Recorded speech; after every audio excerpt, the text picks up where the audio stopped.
नमस्कार। सत्य से साक्षात्कार के इस अंक में आपका स्वागत है। मैं हूं प्रदीप सिंह।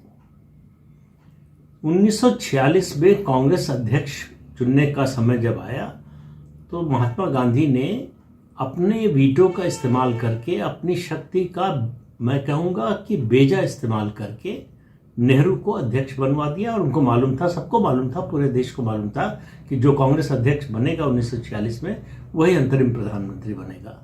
तो बहुमत से ज्यादा, लगभग सर्वानुमति थी सरदार पटेल के पक्ष में। गांधी ने उसको पलटवा दिया। सरदार पटेल ने गांधी के इस फैसले को स्वीकार कर लिया, लेकिन उन्होंने मन से कभी नेहरू की योग्यता को स्वीकार नहीं किया। उसी का नतीजा था कि 1947 का दिसंबर आते आते 15 अगस्त 1947 को आज़ादी मिली और दिसंबर आते आते नेहरू और सरदार पटेल के मतभेदों की चर्चा पूरे देश में होने लगी। तमाम तरह की अफवाहें चलने लगी, तमाम तरह की खबरें चलने लगी कि दोनों के बीच में भारी मतभेद है। और इस मतभेद का कारण सरदार पटेल के मुताबिक नेहरू की कार्यशैली थी। वो दूसरे मंत्रियों के विभागों में दखल देने लगे थे। सरदार पटेल का कहना था कि ये जो कार्यशैली है नेहरू की, ये देश को डिक्टेटरशिप की ओर ले जाएगी। वो नेहरू के व्यवहार को डिक्टेटोरियल मानते थे और उनका कहना था कि जो व्यवस्था हमने कैबिनेट सिस्टम जो अपनाया है ब्रिटेन से, उसके मुताबिक प्रधानमंत्री दूसरे मंत्रियों के विभागों में दखल इस तरह से नहीं दे सकते। तो सरदार पटेल ने गांधी जी को चिट्ठी लिखी, नेहरू ने भी चिट्ठी लिखी। दोनों को उम्मीद थी कि गांधी इस मामले को सुलझाएंगे। दोनों चाहते थे कि इस मामले का हल तभी होगा जब गांधी दोनों को सामने बिठाकर, दोनों से मिलकर बातचीत करें और जो मतभेद के मुद्दे हैं उनको सुलझाने की कोशिश करें। माउंटबेटन तब तक गए नहीं थे और उनको नेहरू जो कर रहे थे वो मालूम था। उन्होंने नेहरू से बड़ी नाराजगी जाहिर की। उन्होंने कहा कि आप जो कर रहे हैं, विंस्टन चर्चिल जब उनके हे डेज थे, उनके पावर के हे डेज थे, मतलब अपनी लोकप्रियता और अपनी सत्ता के शिखर पर थे, तब भी वो ऐसा नहीं कर सकते थे कि किसी दूसरे मंत्री के विभाग के कामकाज में दखल दे।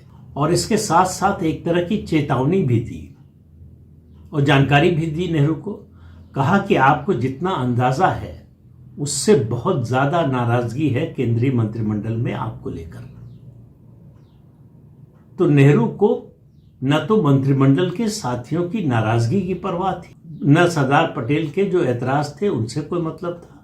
उनको लग रहा था कि गांधी जी से बात करेंगे, गांधी जी फिर फैसला हमारे पक्ष पे दे। इसलिए गांधी जी से मिलकर बातचीत का उन्होंने प्रस्ताव रखा। गांधी ने सरदार पटेल से अलग बात की, जवाहरलाल नेहरू से अलग बात की और माउंटबेटन से भी अलग बात की और तीनों से कहा कि 31 जनवरी को एक साथ इन तीनों लोगों से मिलेंगे और इस मुद्दे पर बातचीत करेंगे। लेकिन 30 जनवरी 1948 को गांधी जी की हत्या हो गई।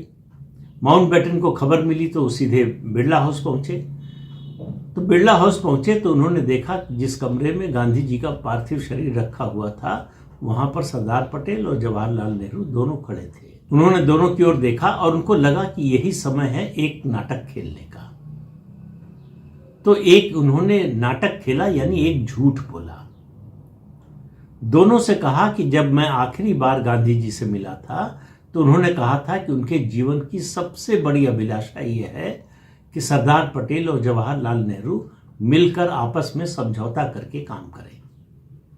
अब ये ऐसा इमोशनल मूवमेंट था, दोनों में से कोई जो है इसका प्रतिरोध नहीं कर सकता था, इस पर कोई इस तरह की टिप्पणी नहीं कर सकता था कि वो इसके लिए तैयार नहीं है। और माउंटबेटन ने कहा कि उसके बाद दोनों नेता आगे बढ़े और एक दूसरे को गले लगा लिया। तो सरदार, अब आप देखिए विधि का विधान देखिए कि गांधी जी 31 जनवरी को तीनों से बात करना चाहते थे, उससे पहले 30 जनवरी को उनका निधन हो गया। सरदार पटेल और नेहरू के मतभेद लगातार बढ़ रहे थे और ये सब मतभेद जो है पॉलिसी डिसीजंस को लेकर थे, देश की एकता अखंडता को लेकर थे, देश किस दिशा में आगे बढ़े उसको लेकर थे। कोई व्यक्तिगत मामले पर मतभेद नहीं थे। नेहरू की कामकाज की शैली से सरदार पटेल नाखुश थे और नेहरू की योग्यता को वो कुछ गिनते नहीं थे, मानते नहीं थे। बहुत से फैसले उन्होंने लिए जो नेहरू की जानकारी के बिना लिए। नेहरू कुछ कर नहीं पाए। नेहरू को मालूम था कि पार्टी में और सरकार दोनों में सरदार पटेल उनसे बहुत ज़्यादा लोकप्रिय है। लेकिन विधि को कुछ और मंजूर था। दिसंबर 1950 में सरदार पटेल का भी निधन हो गया। फिर नेहरू स्वच्छंद हो गया। उसके बाद उन्होंने जो किया वो पूरे देश को मालूम है। इस अंक में इतना ही। अगले अंक में फिर मिलेंगे किसी नए मुद्दे के साथ। तब तक के लिए अनुमति दीजिए। नमस्कार।